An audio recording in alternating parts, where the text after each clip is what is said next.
समझ रहे हैं क्या हुआ है?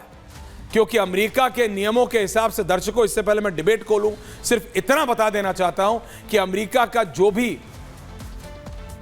राष्ट्रपति एक बार रहे हैं और जिंदा हैं, उनके पास जो ब्रीफिंग जो बाइडेन के पास यानी इस समय के राष्ट्रपति के पास जाती है, वही ब्रीफिंग हर एक पूर्व अमेरिकी राष्ट्रपति के पास जाती है। तो डोनाल्ड ट्रंप के पास वो CIA और FBI की वो रिपोर्ट है जिसमें एग्जैक्टली पता है कि कितने हिंदुओं को कितनी जगह कितनी बर्बरता से मारा गया। वो एक एक फिगर है उनके पास।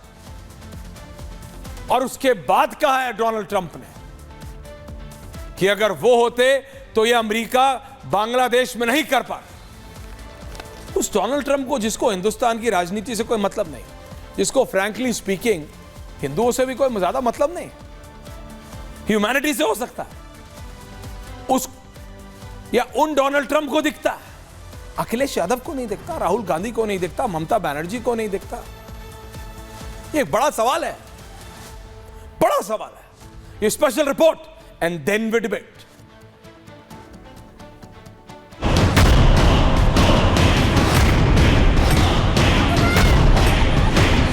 हिंदू हित की बात कहीं भी हो, कोई भी करे, तो विपक्ष को मिर्ची क्यों लग जाती है, ये सभी को मालूम है।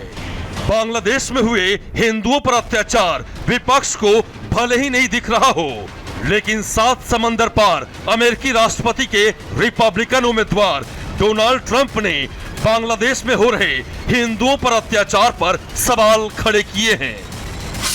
मैं डोनाल्ड ट्रंप के इस बयान का समर्थन करता हूं और देश के जो विपक्ष हैं हमारे भारत के, कांग्रेस हो चाहे अन्य पार्टियां हो, उनको सबक लेना चाहिए।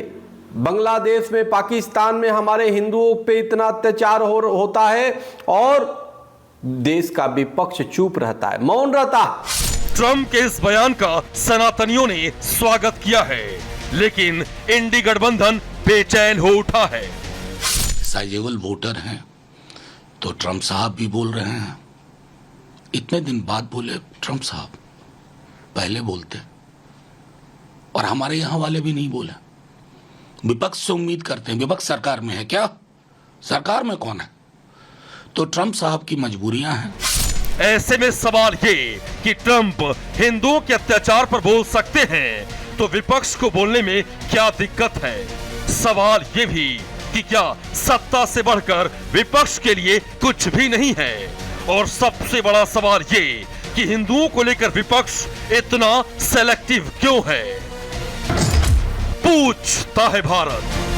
जी हाँ, पूछता है भारत। रशीदी जी, अनुराग भदौरिया जी, आचार्य प्रमोद कृष्णम जी एंड भारतीय जनता पार्टी के वरिष्ठ नेता और आधिकारिक प्रवक्ता रोहन गुप्ता जी। मैं पहले रशीदी जी से समझना चाहता हूं। रशीदी जी, डोनाल्ड ट्रंप को, नमस्कार, डोनाल्ड ट्रंप को दिखता है रशीदी जी, हाँ पोंछ लीजिए पसीना, जरूरत है, आराम से पसीना पोंछिए, दिल्ली में तो ठंड आ गई है। लेकिन रशीदी जी, डोनाल्ड ट्रंप को दिखता है अनुराग भदौरिया की पार्टी को नहीं। डोनाल्ड ट्रंप को दिखता है बांग्लादेश में हिंदुओं के साथ क्या हुआ, मौलाना साहब आपको नहीं। एक बार आपके मुंह से नहीं निकला कि हिंदुओं के साथ जो बांग्लादेश में हुआ है वो गलत है। भारत के राजनेता संसद में जय फिलिस्तीन बोल सकते हैं, बांग्लादेश में हिंदुओं के साथ जो नरसंहार हुआ उस पर नहीं। आपको नहीं दिखता क्या रशीदी जी? सचमुच पूछ रहा हूं, बताइए ना, भारत की जनता जानना चाहती है। रशीदी जी,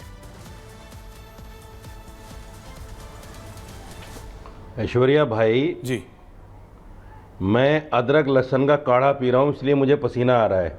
अच्छी बात है। आप भी पिएंगे तो आपको भी आएगा। रही बात डोनाल्ड ट्रंप की, आपने बड़ी लेट फाइल भेजी है अमेरिका, बांग्लादेश की फाइल बहुत लेट भेजी है। अब चुनाव है 5 नवंबर को वहां, आज डोनाल्ड ट्रंप ने कह दिया तो आपकी बातें खिल गई। अरे ये उनका चुनावी बयान है। अमेरिका को भला हिंदू मुसलमान से, हिंदुस्तान से, पाकिस्तान से क्या लेना देना भाई? वो तो जितना पाकिस्तान का मदद करते हैं, पाकिस्तान को जितना चाहते हैं, हिंदुस्तान को इतना कभी भी नहीं चाह सकते। कभी सोचा आपने? नहीं सोचा कभी। ये वही लोग हैं जिनको हिंदुस्तान से हिंदू मुसलमानों ने खदेड़ा था। आज आप उनकी मदद लेकर फिर अपनी बातें खिला रहे हैं। अगर उन्होंने एक लफ्ज बोल दिया, चुनावी जुमले को आपने हकीकत समझ लिया। बार बार आप कोस रहे हैं असदुद्दीन अवैसी को, अखिलेश यादव को, राहुल गांधी को। अनुराग जी को बुलाइए। कितनी बार सब लोगों ने उसका खंडन किया है। सैकड़ों बार मैंने भी खंडन किया है, सैकड़ों बार अनुराग भदौरिया ने खंडन किया होगा।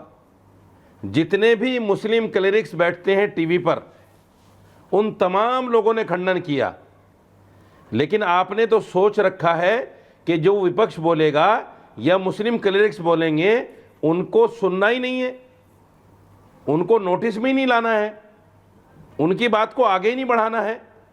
बस उनको एक ही बात का ताना देना है कि आपने किया ही नहीं, आपने किया ही नहीं, आपने किया ही नहीं। आप क्या समझते हो कि अगर कहीं नरसिंहार होता है तो यहां का मुसलमान उस पर खुश होता है, हिंदुओं की नरसिंहार पर? यह बहुत बड़ी गलतफहमी है आपकी, बहुत बड़ी गलतफहमी है।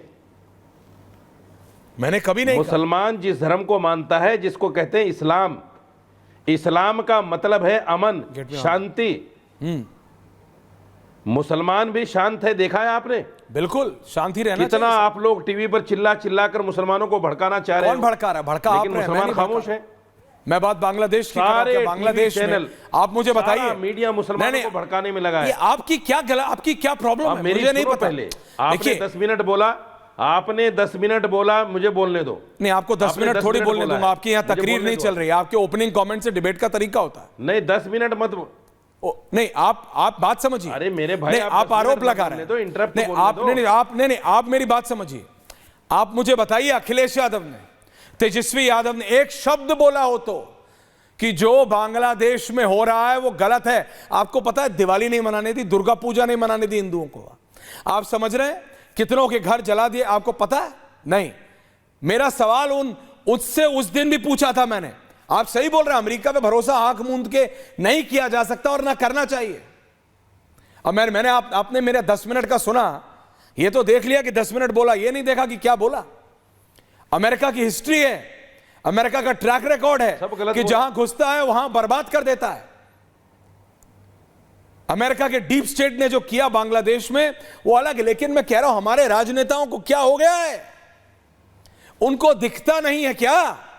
या सिर्फ जय फिलिस्तीन होगा तो दिखेगा? आप कह रहे हैं बांग्लादेश में हिंदुओं के खिलाफ कुछ नहीं हुआ, आप कह रहे हैं अखिलेश यादव ने बोला, आप कह रहे हैं तेजस्वी यादव ने बोला, आप कह रहे हैं ममता बनर्जी ने बोला। एक शब्द नहीं बोला गुरुजी, एक शब्द। आप समझिए मेरी बात। उनका अपना रीजन है और आप वो रीजन जानते हैं। एक का एमवाई कॉम्बिनेशन, ममता दीदी का पश्चिम बंगाल में उनका पूरा वोट बैंक 40+% का, और ये रियलिटी है। भारत का मुसलमान कभी भी इस तरह की चीजों का समर्थन नहीं कर सकता, चाहे आप उसे जितना भी भड़का लें, चाहे आप मीडिया पे आरोप लगा लीजिए। लेकिन रशीदी जी, रियलिटी ये है